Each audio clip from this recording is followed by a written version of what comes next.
Monsieur le ministre, c'est dans votre région, dans le Zanzan, que le PDCI évoque qu'il y a beaucoup de fraude. Est-ce que vous pouvez nous en dire un mot? D'abord, nous avons fait arrêter le vote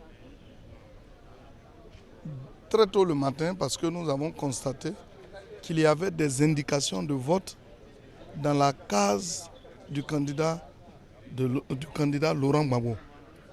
Donc c'était des indications de vote sous forme de traits, couleur rose. Cela veut dire quoi? Quand vous votez pour Henri Konan Bédié, le signe distinctif qu'il y a dans la case de Laurent Gbagbo fait que automatiquement c'est annulé. Quand vous votez pour Laurent Gbagbo, là ce n'est plus annulé puisque le trait y demeure. Mais au-delà de tout, les gens partaient avec leur téléphone portable. Vous allez vous photographier ce que vous avez voté, on vous donne 5 000 d'abord et quand vous finissez, vous allez montrer, on vous donne 5 autres 000. Et comme nos populations sont dans un état de paupérisation très avancé, elles ne peuvent que s'adonner à ce genre de pratiques. Or, en matière de démocratie, ce n'est pas normal. En plus, on a vu que la plupart des présidents de bureaux de vote étaient des militants FPI. Les inspecteurs qui ont fait les choix des instituteurs l'ont fait, bien sûr, en tenant compte des aspirations politiques des uns et des autres. Ce qui fait que, au moment du déroulement du vote, il y a eu beaucoup de choses qui se sont passées. Comme souvent il y a des analphabètes, on leur demande seulement de signer, et puis après c'est eux qui remplissent les PV. Et je crois que c'est des choses qu'il faut désormais éviter. C'est vrai, ils nous ont eu à l'usure, mais cette fois-ci, nous allons nous battre pour que pareille chose ne se répète. Mais malgré tout, au niveau de Tana, nous avons gagné. Mais que n'a pas été notre surprise de constater que le candidat Laurent Gbagbo a gagné à Tana.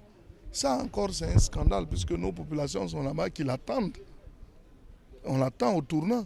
Donc ça veut bien dire que Laurent Gbagbo a gagné dans le Zanzan juste par la triche. Il a triché, sinon il ne peut pas gagner. D'ailleurs, il est vomi par toutes les populations. Comment quelqu'un qui est vomi subitement puisse être réhabilité par nos populations? Alors est-ce que vous pensez que le PDC aura le temps de faire des recours juridiques avant ces 7 jours? Est-ce que vous pensez que le PDC aura le temps de prouver tout ça au bout de 7 jours? Ce qui est sûr, nous avons introduit des recours. Nous attendons donc que le Conseil constitutionnel avise et qu'il nous donne le résultat de notre recours.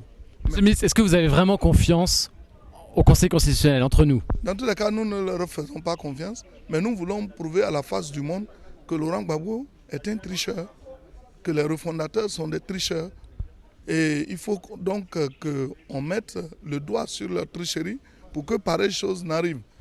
Regardez, aujourd'hui, on est en train de chasser tous nos parents baoulés des zones forestières sous prétexte qu'ils ont voté pour Henri Konan Bédié. Et pourtant, lui, il est heureux et fier de dire qu'il a gagné partout. Alors que là où il dit qu'il a gagné, là, ce ne sont pas ses parents qui sont là-bas.